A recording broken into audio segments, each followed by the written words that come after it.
Most welcome to our channel. Most welcome to our NCERT based notes with best explanation playlist series. Today we will discuss NCERT class 6 history textbook our parts 1 chapter 10. Chapter 10 name is New Empires and Kingdoms. New Empires and Kingdoms. This chapter focuses on the establishment of two major dynasties. This chapter focuses on the establishment of two major dynasties, the Gupta Empire and the Pallav or Chalukya kingdoms. Pallav and Chalukya kingdoms, using inscriptions, coins, and the accounts of court poets to reconstruct history. इस chapter में क्या क्या मिलेगा हम लोग को? तो इस चैप्टर फोकसेस, ये चैप्टर जो है फोकस करता है, इस चीज़ को एलिब्रेट करता है, इस चीज़ को बताएगा establishment of two major dynasties की हिस्ट्री में जो दो मेजर डायनेस्टीज़ थे, गुप्ता एम्पायर और पल्लव और चालुक्य किंगडम्स, ये कैसे बने थे, इस्टेब्लिशमेंट कैसे हुआ था इनका। और इस चैप्टर में हम लोग इंस्क्रिप्शंस के यूज से, कॉइन्स के यूज से और अकाउंट जो है कोर्ट के पोइट के अकाउंट की मदद से हम लोग इनके बारे में जानेंगे। यानी ये जो दो मेजर डायनेस्टी हैं, गुप्ता एम्पायर और पल्लव और चालुक्य किंगडम, इनके बारे में हम लोग को जानकारी कहाँ से मिलेगी? इंस्क्रिप्शन से, कॉइन्स से और अकाउंट जो है कोर्ट पोइट के जो अकाउंट है उनसे जानकारी मिलेगी, जिससे हम लोग रिकंस्ट्रक्ट हिस्ट्री फिर से करेंगे। Let us start our first topic. First topic क्या है? The Gupta empire. The Gupta empire prashastis. इस टॉपिक में हम लोग प्रशस्तीज और गुप्ता एम्पायर को डिटेल से देखेंगे। The history of the Gupta empire. The history of the Gupta empire, कब से कब तक ये हिस्ट्री था इनका? गुप्ता एम्पायर के बारे में कौन सा इनका जो एरा था? गुप्ता एम्पायर का पीरियड कब से कब तक था? गुप्ता एम्पायर का पीरियड था 4th सेंचुरी से 6th सेंचुरी के बीच। 4th सेंचुरी कहने का मतलब है 300 ईयर्स से 399 ईयर्स तक के बीच का जो पीरियड होगा उसको हम लोग क्या कहेंगे? 4th सेंचुरी कहेंगे। और 6th सेंचुरी का मतलब क्या है?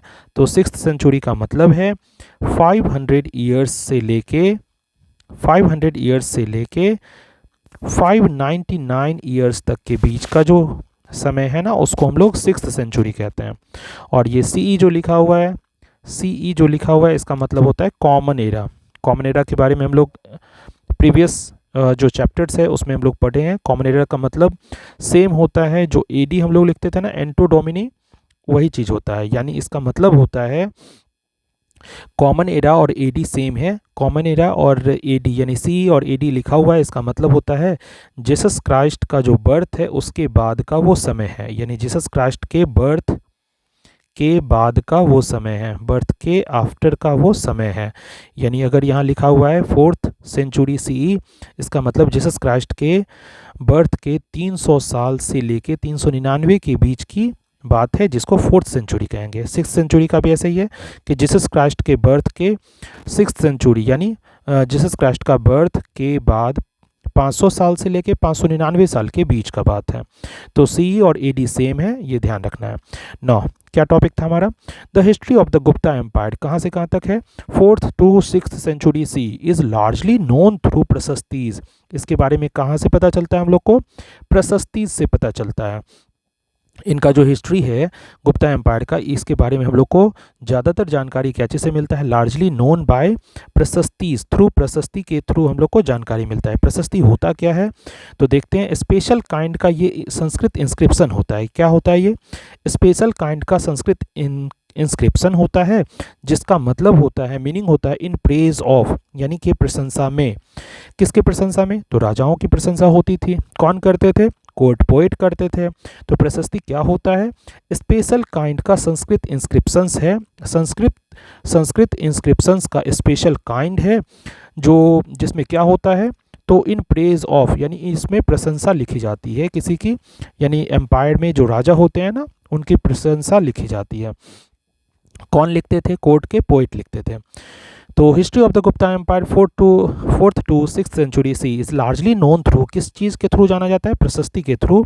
Special kind of Sanskrit inscriptions means meaning in praise of Samudragupta and the Allahabad pillar inscription. इसके बारे में अब हम लोग को पढ़ना है, Samudragupta and the Allahabad pillar inscription. The most famous prashasti is the, सबसे फेमस जो प्रशस्ति है वो कहाँ का है?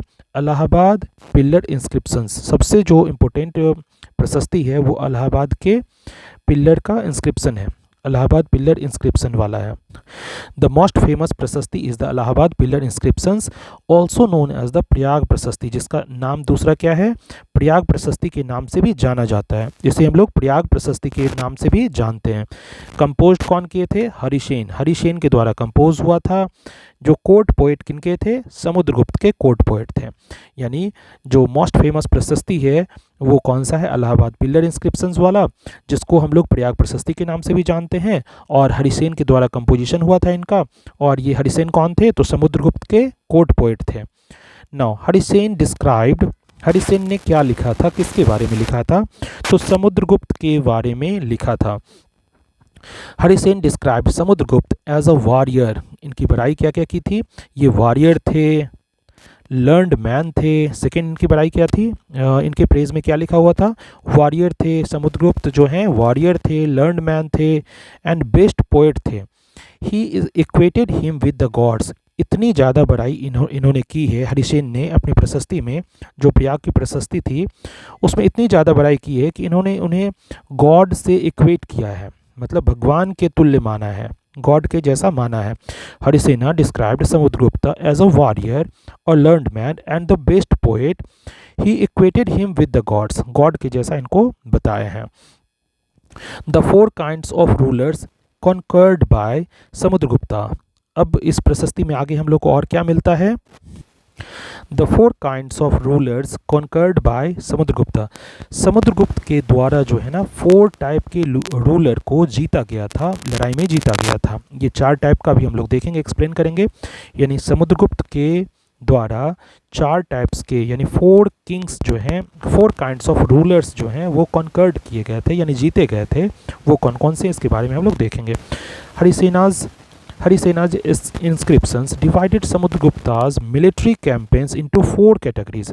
हरिसेन के प्रशस्ति में जो इंस्क्रिप्शंस बनाया हुआ था इनके द्वारा, हरिसेन के प्रशस्ति में इंस्क्रिप्शंस में उन्होंने क्या किया है? समुद्रगुप्त के जो मिलिट्री कैंपेन थे उसको 4 कैटेगरी में, कितने कैटेगरी में? 4 कैटेगरी में बांटा गया है। हरिसेन के इंस्क्रिप्शंस में हम लोग को क्या मिलता है? समुद्रगुप्त के मिलिट्री कैंपेन का जो है 4 कैटेगरी मिलता है। कौन कौन सा कैटेगरी है? देखिए, फर्स्ट जो कैटेगरी है वो है 9 रूलर्स ऑफ आर्यव्रत, आर्यव्रत के यानी नॉर्थ इंडिया के 9 रूलर्स के बारे में है। तो पहला क्या है? आर्यव्रत यानी नॉर्थ इंडिया के 9 रूलर्स के बारे में पहला पार्ट है। There kingdoms were uprooted and made a part of Samudragupta's empire, उनके किंगडम के बारे में लिखा हुआ है कि ये जो 9 रूलर्स थे ना आर्यव्रत के, नॉर्थ इंडिया वाले, उनके किंगडम्स को अपरूट किया गया है। अपरूट कौन किए थे? समुद्रगुप्त किए थे। और समुद्रगुप्त के एम्पायर में इनको एक पार्ट बना लिया गया था, मतलब उखाड़ के फेंक दिया गया इनके किंगडम को, और समुद्रगुप्त ने क्या किया? इनके जो किंगडम है उनको अपना एक एम्पायर का पार्ट बना लिया, अपने एम्पायर का पार्ट में कन्वर्ट कर दिया।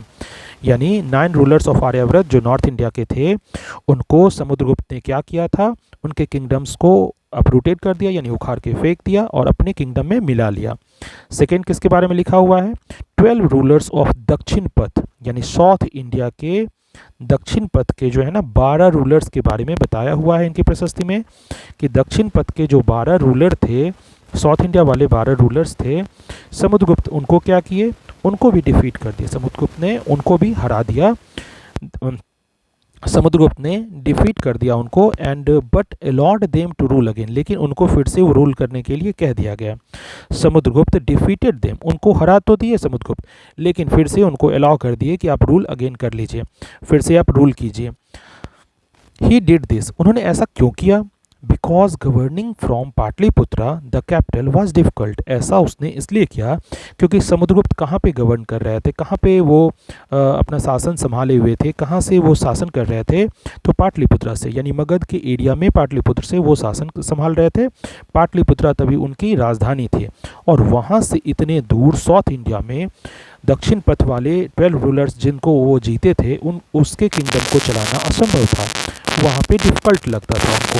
इसीलिए समुद्रगुप्त उनको जीत तो गए, सुप्रीमेसी तो मेंटेन कर लिए, लेकिन फिर से उनको बोल दिया गया कि चलिए आप अपना खुद से जो किंगडम है वो संभालिए। यानी उनको दिक्कत हो रहा था कि पाटलिपुत्र से साउथ इंडिया को कैसे कंट्रोल करें, तो इसीलिए डिफ़िकल्ट लगने के कारण वो क्या किए, उन पे खुद से छोड़ दिया ना। इसके बाद नेक्स्ट पार्ट हमारा क्या है, तो inner circle of neighbouring states. Inner circle जितने सारे नेबरिंग स्टेट्स के थे वहाँ का क्या कंडीशन था, देखते हैं। असम, बंगाल और नेपाल का क्या कंडीशन था। दीज स्टेट्स ब्रॉट ट्रिब्यूट, ये स्टेट्स जो है ना, इन स्टेट्स के जो किंगडम मतलब के जो राजा थे, किंग्स थे, वो क्या करते थे, इनके लिए ट्रिब्यूट लाते थे और इनके ऑर्डर्स को मानते थे और अटेंड करते थे इनके कोर्ट को। यानी इनर सर्कल के जो नेबरिंग स्टेट्स थे, जैसे असम था, बंगाल था, नेपाल था, इनके स्टेट्स को के लिए वो इनके ये जो स्टेट्स थे ना, इनके लिए ट्रिब्यूट लाते थे, कि इनके लिए, समुद्रगुप्त के लिए, और इनके ऑर्डर्स को भी मानते थे और अटेंड करते थे हिज कोर्ट, और उनके कोर्ट को भी अटेंड करते थे। दैट मीन्स इनका सुप्रीमेसी यहाँ भी कायम था। ना इसके बाद हम लोग को क्या देखना है, rulers of far off areas. जो रूलर थे फार ऑफ एरिया के, यानी दूर दराज के क्षेत्रों के जो रूलर्स थे, उनके बारे में क्या है, तो कुशानाज जैसे थे, जैसे शक थे, सकाज थे और श्रीलंका वाले थे। तो ये सारे रूलर्स क्या करते थे, these rulers offered daughters in marriage and accepted his सोवेरेनिटी।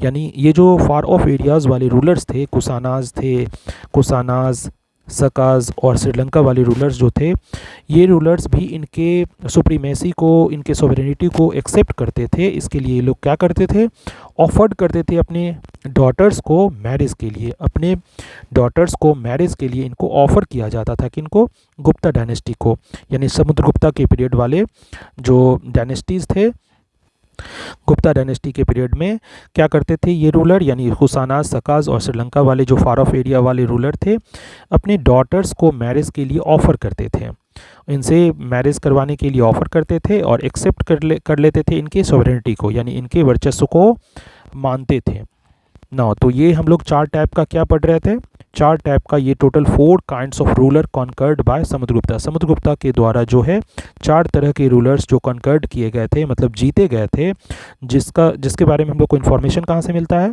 Harisena के इंस्क्रिप्शन से, हरिसेन के इंस्क्रिप्शन से, जिसको प्रयाग प्रशस्ति के नाम से फेमसली हम लोग जानते हैं। तो यही हम लोग अभी पढ़ रहे थे ना। नेक्स्ट जो टॉपिक है हमारा, the Gupta's genealogy and administration. Gupta's का जीनियोलॉजी क्या था और एडमिनिस्ट्रेशन कैसा होता था। जीनियोलॉजी के बारे में पढ़ेंगे और एडमिनिस्ट्रेशन के बारे में पढ़ेंगे। तो जीनियोलॉजी पहले देख लेते हैं। तो Samudragupta's successors include his son. Samudragupta के सक्सेसर कौन थे, तो उनका सन था, क्या नाम था, चंद्रगुप्ता सेकेंड। समुद्रगुप्त के सक्सेसर कौन थे, तो चंद्रगुप्त सेकेंड, द्वितीय। चंद्रगुप्त द्वितीय जो थे समुद्रगुप्त के सक्सेसर थे, यानी इसके बाद यही रूल किए। नोन फॉर हिज मिलिट्री, इनको क्यों जाना जाता है, मिलिट्री एक्सपीडिशन इनका बहुत अच्छा था, मिलिट्री कैंपेन और एक्सपीडिशन इनका बहुत अच्छा था, इसलिए इनको जाना जाता है। To western India, western India के लिए जो ये डिफीट किए थे सकाज को और मिलिट्री एक्सपीडिशन किए थे वेस्टर्न इंडिया को हराने के लिए, जो सकाज को इन्होंने हराया था, इसके लिए ये बहुत फेमस हुए थे। And his patronage of art and literature, और इनका जो पेट्रोनेज था, जो इन्होंने सम्मान दिया था, आर्ट एंड लिटरेचर को पेट्रोनेज किया था, इसके लिए भी ये बहुत फेमस हुए थे। अभी हम लोग क्या पढ़ रहे थे, चंद्रगुप्ता सेकेंड के बारे में। इनको बहुत फेमस जाना जाता है क्या चीज़ के लिए, तो सकाज को जो वेस्टर्न इंडिया में इन्होंने हराया था, डिफीट किया था, और इनका जो पेट्रोनेज था आर्ट के लिए और लिटरेचर के लिए और मिलिट्री एक्सपीडिशन के लिए, ये बहुत फेमस थे। नाउ फैमिली टाइटल इन लोगों का क्या था, फैमिली टाइटल्स को देखते हैं।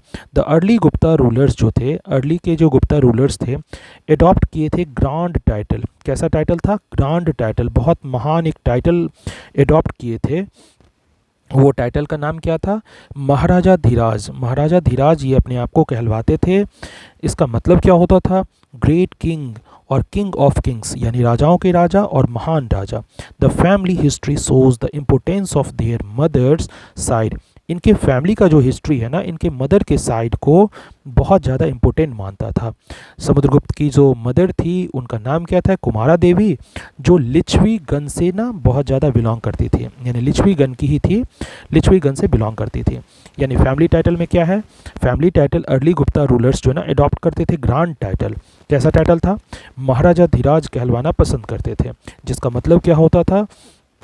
ये लोग अपने टाइटल में महाराजा धीराज लगाते थे, जिसका मतलब होता था ग्रेट किंग्स और Kings of Kings, king of Kings मतलब राजाओं के राजा और महान राजा। महाराजा धीराज टाइटल का मतलब ये होता था। फैमिली हिस्ट्री का अगर देखें तो इससे पता चलता है कि इन लोगों में जो है इम्पोर्टेंस इनके माँ के साइड का ही था, यानी मदर्स साइड जो है बहुत ज़्यादा इम्पोर्टेंट था। और समुद्रगुप्त की जो माँ है उनका नाम क्या था? कुमारा देवी, जो लिच्छवी गण से बिलोंग करती थी। जो किस गण से बिलोंग करती थी? तो लिच्छवी गण से बिलोंग करती थी। गण और संघ के बारे में हम लोग प्रीवियस चैप्टर्स में पढ़े हैं। गण और संघ क्या होता था? तो गण और संघ होता था कि एक ऐसा गवर्नमेंट का सिस्टम है जिसमें राजा एक नहीं होंगे, हर लोग राजा होगा। मतलब each person is a king, each person was a king. जितने लोग हैं ना उतने राजा होंगे, यानी ग्रुप ऑफ राजा होते थे, किंग्स बहुत सारे होते थे और सब मिल के डिस्कशन करते थे और सब मिल के डिसीजन लेते थे। नौ, अब इनका एडमिनिस्ट्रेशन हम लोग देखते हैं। जीनियोलॉजी तो हो गया, हम लोग क्या पढ़ रहे थे अभी? गुप्ता के जीनियोलॉजी और एडमिनिस्ट्रेशन के बारे में जो इस चैप्टर में दिया हुआ है। एडमिनिस्ट्रेशन अब देखते हैं। एडमिनिस्ट्रेशन में क्या था कि विलेज इंपॉर्टेंस, विलेज का बहुत ज़्यादा इंपॉर्टेंस था, विलेज का बहुत ज़्यादा रोल था। The most important administrative unit जो थे ना वो विलेज ही थे। The most important administrative unit क्या थे? Remained in village, remained the village, village ही रहता था। सबसे इंपॉर्टेंट जो इनका एडमिनिस्ट्रेटिव यूनिट था, एडमिनिस्ट्रेटिव यूनिट कौन सा था? वो विलेज था। नौ, पोजीशंस, पोजीशंस के बारे में देखिए क्या है? Positions become hereditary. इनका जो पोजीशंस होता था ना, जितने सारे पद थे वो हेरिडेटरी थे। हेरिडेटरी का मतलब कि जैसे फादर से सन में वो ट्रांसफ़र होता था। मेनी इंपॉर्टेंट एडमिनिस्ट्रेटिव पोस्ट जितने सारे थे, बहुत सारे एडमिनिस्ट्रेटिव पोस्ट जो थे वो हेरिडेटरी थे, यानी passed down from father to son, यानी फादर से सन में, सन से फिर उनके सन में, ऐसे ही वो पास होता था। यानी इनके पोजीशंस जो थे हेरिडेटरी थे। Such as the post of, एक एग्जांपल दिया गया है कि पोस्ट जो है महादंड नायक, महादंड नायक कौन होते थे? चीफ जुडिशियल ऑफिसर को कहा जाता था। यानी पोस्ट जो महादंड नायक का था, often held by the same family, अक्सर एक ही फैमिली के लोग उसमें उसके जो महादंड नायक बनते थे फॉर जनरेशंस, बहुत जनरेशन तक ऐसा हुआ। यानी जो यहाँ पे जो पोस्ट होते थे ना उस समय में एडमिनिस्ट्रेशन में जो पोस्ट होते थे, पोजीशन बिकेम हेरिडेटरी, यानी फादर से सन को ट्रांसफ़र हो जाता था। महादंड नायक का मतलब होता है चीफ जुडिशियल ऑफिसर, और उनके जो पोस्ट होते थे सेम फैमिली के ही द्वारा हेल्ड किए जाते थे बहुत जनरेशन तक ना। इसके बाद क्या है? New officials. तो new administrative terms and official emerge हुए थे। न्यू एडमिनिस्ट्रेटिव टर्म्स भी आया था और ऑफिशियल्स भी एमर्ज हुए थे, such as the Kumar Amatya. Kumar Amatya क्या चीज़ के लिए बोला जाता था? इम्पोर्टेंट मिनिस्ट्रियल रैंक होता था। इम्पोर्टेंट मिनिस्ट्रियल रैंक को कुमार अमात्य कहा जाता था।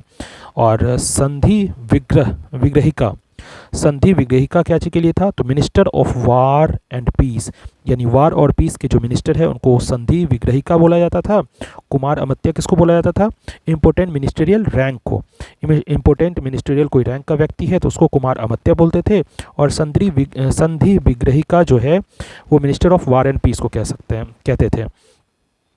आप इसको याद करने के लिए, संधि मीन्स जोड़ना होता है, तो पीस में क्या होता है? शांति जब हम लोग व्यवस्था करते हैं, पीस की अरेंजमेंट करते हैं, तो उसमें जोड़ना से उसको रिलेट कर सकते हैं। संधि मीन्स पीस और वार का मीन्स विग्रहिका, विग्रहिका को वार से आप कनेक्ट कर सकते हैं। तो वार और पीस के जो मिनिस्टर हैं उनको संधि विग्रहिका बोला जाता था। नौ, इसके बाद क्या है? The army. Gupta army was well organised. Gupta के जो आर्मी थे ना वो वेल ऑर्गेनाइज्ड थे। कैसे थे गुप्ता के आर्मी? गुप्ताज की आर्मी वेल ऑर्गेनाइज्ड थे। उनमें क्या क्या होता था? चैरियट होता था, यानी रथ होते थे, हाथी होता था, कैवेलरी यानी घुड़सवार होते थे, और फुट सोल्जर यानी पैदल सैनिक होते थे। गुप्ता की आर्मी वेल ऑर्गेनाइज्ड थे। इनमें क्या क्या देखने को मिलेगा आपको? चैरियट मिलेगा, एलिफेंट मिलेगा, कैवेलरी मिलेगा एंड फुट सोल्जर्स मिलेगा, यानी रथ आपको देखने को मिलेगा, हाथी देखने को मिलेगा और घुड़सवार देखने को मिलेगा, घोड़े देखने को मिलेंगे और फुट सोल्जर्स यानी पैदल सैनिक भी उनके पास थे। किंग ने मेंटेन्ड ऑल्सो किया था a group of loyal army leaders, और भी उन्होंने क्या चीज़ मेंटेन करके रखा था, तो गुप्ता के जो आर्मी में मेंटेन उन्होंने किंग ना किसको मेंटेन करके रखे थे, लॉयल आर्मी लीडर। ये क्या होते थे, तो सामंताज होते थे जो प्रोवाइड करते थे ट्रूप्स व्हेन रिक्वायर्ड। यानी सामंताज क्या होते थे, लॉयल आर्मी लीडर्स, मतलब एक ऐसे आर्मी लीडर होते थे जो लॉयल रहते थे किंग के प्रति। लॉयल रहने का मतलब है कि कभी धोखा नहीं देते थे, जब जितना ज़रूरत हुआ अपने ट्रूप्स को भेज दिए, उनकी मदद कर दिए, उनको हेल्प कर दिए। यानी किंग ना also maintained a group of loyal army leaders, also maintain करते थे, मतलब ये तो था ही उनके पास चैरियट, एलिफेंट, कैवेलरी और सोल्जर्स, ये तो थे ही, लेकिन एक्स्ट्रा में वो लॉयल आर्मी लीडर्स यानी बहुत अपने वफादार आर्मी लीडर्स को का ग्रुप रखा करते थे, जिसे क्या कहा जाता था, सामंताज कहा जाता था, जो अक्सर क्या करते थे, जब भी ज़रूरत है व्हेन रिक्वायर्ड प्रोवाइड कर देते थे ट्रूप को। इस तरह का उस समय जो ऑर्गेनाइजेशन था उनका आर्मी का था। नो अब हम लोग देखेंगे नेक्स्ट इसके बुक का नेक्स्ट चैप्टर का जो नेक्स्ट पार्ट है साउथ इंडियन किंगडम के बारे में। साउथ इंडियन किंगडम जिसमें हम लोग को क्या क्या पढ़ना है, पल्लवाज के बारे में एंड चालुक्याज के बारे में, जिसमें हम लोग को पल्लवाज और चालुक्या के बारे में पढ़ना है। Now the period also saw the rise of Pallavas and Chalukya. ये जो पीरियड है ना, इसमें पल्लवाज का और चालुक्या का हम लोग को देखने का मिला राइज। यानी इसी पीरियड में, सेम पीरियड में क्या हुआ कि साउथ इंडिया में आपको जिस पीरियड में गुप्ता डायनेस्टी को आप देखे थे, उसी पीरियड में पल्लवाज और चालुक्या भी हम लोग को साउथ इंडिया में देखने को मिलता है। हु फ्रिक्वेंटली, वो करते क्या थे, एक दूसरे से लड़ा करते थे। Who frequently fought each other, जो एक दूसरे से लड़ा करते थे। आइए पल्लवाज के बारे में देखते हैं। पल्लवाज जो थे उनकी कैपिटल क्या थी, कांचीपुरम थी। पल्लवाज की कैपिटल कौन थे, कांचीपुरम थी। कहाँ पे था, चेन्नई के आसपास था, चेन्नई के नियर में। यानी पल्लवाज की कैपिटल क्या थे, कांचीपुरम, जो कि साउथ में है और चेन्नई के पास है। किंगडम उनका कैसा था, तो extended from the region around Kanchipuram down to the Kaveri delta, यानी कांचीपुरम के नीचे से कावेरी डेल्टा के बीच तक इनका किंगडम जो था एक्सटेंडेड था। कहाँ से कहाँ तक फैला हुआ था, तो कांचीपुरम के डॉन से यानी कांचीपुरम के नीचे से टू द कावेरी डेल्टा तक फैला हुआ था। नौ कौटिल्य के बारे में देखते हैं, सॉरी चालुक्य के बारे में देखते हैं। चालुक्य जो डायनेस्टी जो थी जो साउथ इंडिया की, तो वो क्या थी, उनका कैपिटल कहाँ था, चालुक्य डायनेस्टी का कैपिटल जो था वाटापी था, जो बादामी कर्नाटका में माना जाता है। कैपिटल जो थी चालुक्य की वो कौन सा था, वटापी, जो कर्नाटका के बादामी में माना जाता है। नौ किंगडम कहाँ से कहाँ तक फैला हुआ था, centred around the Raichur Doab. कहाँ पे फैला हुआ था, सेंटर्ड था रायचूर दोआब के आसपास। अब रायचूर दोआब जो है, दोआब इसको क्यों कहते हैं, उसका रीजन है कि ये पार्ट जो है लैंड है between the river Krishna and Tungabhadra, चूँकि दो नदी के बीच है, चूँकि दो नदियों के बीच है, इसीलिए इसको दोआब कहते हैं। दोआब क्यों कहते हैं, क्योंकि दो नदियों के बीच का ये पार्ट था। तो किंगडम हम लोग जो पढ़ रहे हैं अभी चालुक्य का जो किंगडम है वो कहाँ से कहाँ तक फैला हुआ था, तो centred around the Raichur Doab के आसपास केंद्रित था, सेंटर्ड था। इनकी राजधानी कहाँ थी, तो इनकी राजधानी थी वटापी, बादामी, कर्नाटका में। नाउ फेमस रूलर कौन कौन से थे, तो फेमस रूलर थे पुलकेशिन द्वितीय, जिनका समय क्या था, पीरियड क्या था, AD 610 से 642। AD जो है एंटो डोमिनी, यानी इसी को हम लोग CE भी बोलते हैं। कब से कब तक, 610 से लेके 642 के बीच का। तो ये फेमस रूलर पुलकेशिन द्वितीय का जो है पीरियड था। नौ पुलकेशिन द्वितीय के बारे में, पुलकेशिन सेकेंड जो है इनके बारे में और डिटेल से देखते हैं। तो पुलकेशिन सेकेंड के बारे में ना ऐहोल प्रशस्ति के में लिखा हुआ है इनके बारे में। पुलकेशिन द्वितीय के बारे में हम लोग को कहाँ से जानकारी मिलती है, तो पुलकेशिन सेकेंड के बारे में ना ऐहोल जो प्रशस्ति है उसमें इनके बारे में बहुत सारा इन्फॉर्मेशन मिलता है। हिज कोर्ट पोएट रवि कृति कंपोज्ड प्रशस्ति अबाउट हिम। इनके कोर्ट पोइट जो थे रविकृति, कौन थे? रविकृति कोर्ट पोइट थे। पुलकेशिन सेकेंड के जो कोर्ट पोइट थे, दरबार के कवि थे, वो रविकृति इनका नाम था। कंपोज्ड अ प्रशस्ति अवार्ड हिम, उनके बारे में प्रशंसक में प्रशस्ति लिखे थे, कंपोज किए थे प्रशस्ति उनके बारे में। इसी को ऐहोल प्रशस्ति के रूप में जाना जाता है। It describes Pulakeshin's victories against local kingdom. इसमें क्या क्या आपको मिलेगा, यानी पुलकेशिन के लिए जो लिखा गया था प्रशस्ति, ये जो ऐहोल प्रशस्ति है, उसमें आपको क्या क्या मिलेगा? पुलकेशिन्स की विक्ट्रीज को आपको देखने को मिलेगा। अगेंस्ट किसके अगेंस्ट था? तो लोकल, किसके अगेंस्ट था? तो लोकल किंगडम्स के अगेंस्ट था, यानी लोकल किंगडम को जो इन्होंने हराया था, इनकी विक्ट्रीज को बताया है, इस प्रशस्ति में बताया गया है।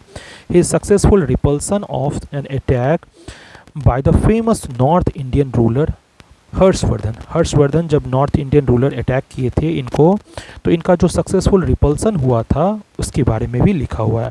यानी इस प्रशस्ति में आपको रविकृति जी के द्वारा जो लिखा गया है, तो इसमें आपको क्या क्या मिलेगा? तो पुलकेशिन्स का विक्ट्रीज़ के बारे में आपको मिलेगा, अगेंस्ट लोकल किंगडम के अगेंस्ट वो कैसे जीते, लड़ाई कैसे जीते थे, युद्ध कैसे जीते, और उनके सक्सेसफुल रिपल्सन जो उन्होंने कब किया था? हर्षवर्धन के अटैक के समय, जो नॉर्थ इंडियन रूलर थे हर्षवर्धन, उनके अटैक के समय जो उन्होंने सक्सेसफुल रिपल्सन किया था, इसके बारे में आपको मिलेगा। Now the Pallavas and Chalukyas eventually gave way to the Rashtrakuta and Chola dynasty.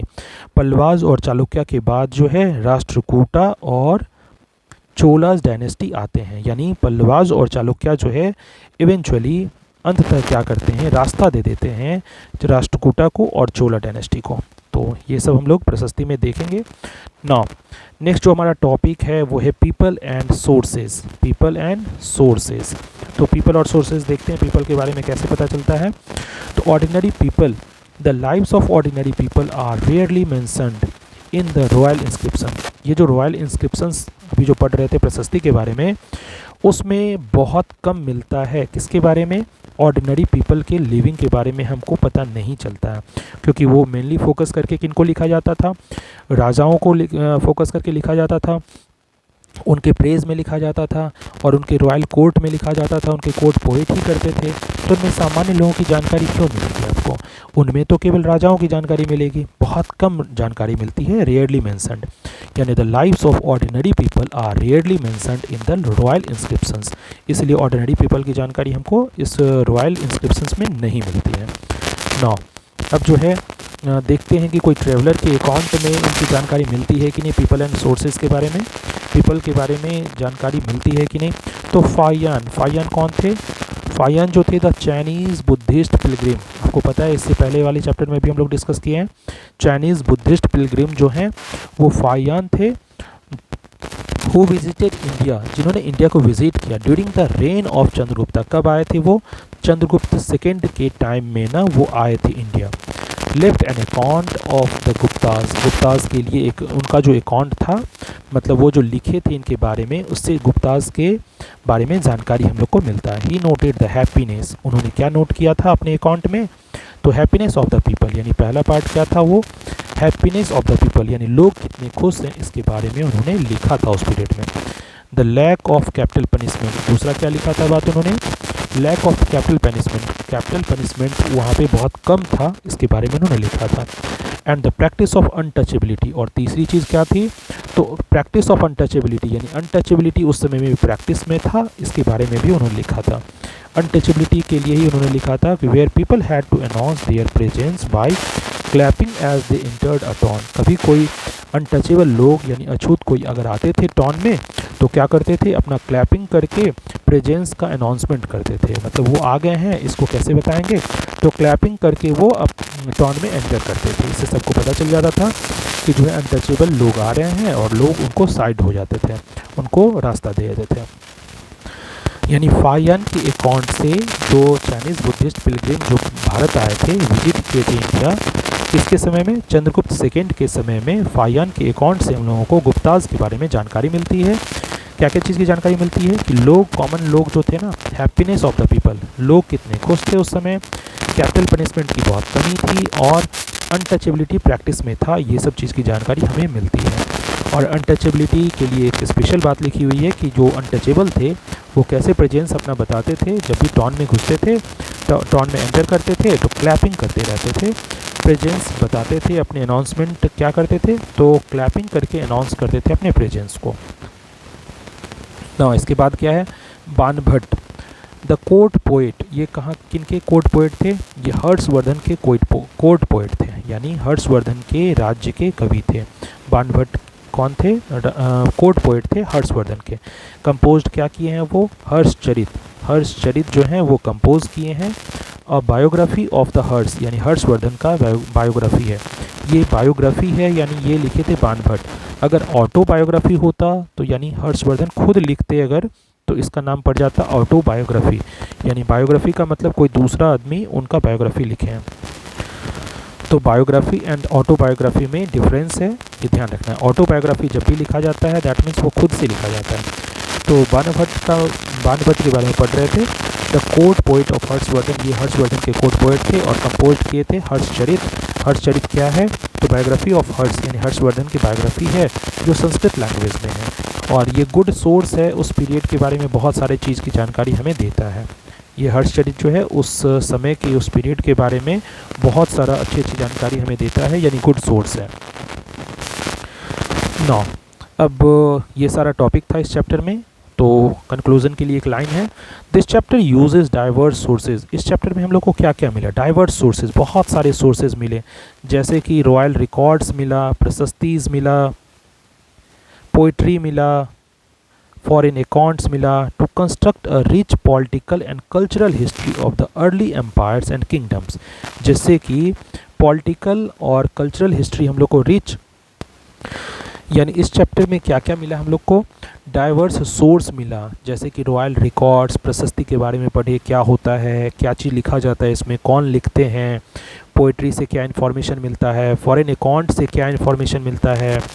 इस सब से क्या हुआ, कंस्ट्रक्ट फॉर एक rich political and cultural history early empire और किंगडम का, यानी अर्ली एम्पायर और किंगडम के बारे में हम लोग को पॉलिटिकल और कल्चरल हिस्ट्री के बारे में जानकारी मिली। तो these are all topics of this chapter. Again and again thanks for all those things, liking, subscribing, sharing, listening, watching carefully. Again and again thanks, a lot of thanks for all those things. We will meet in next chapter.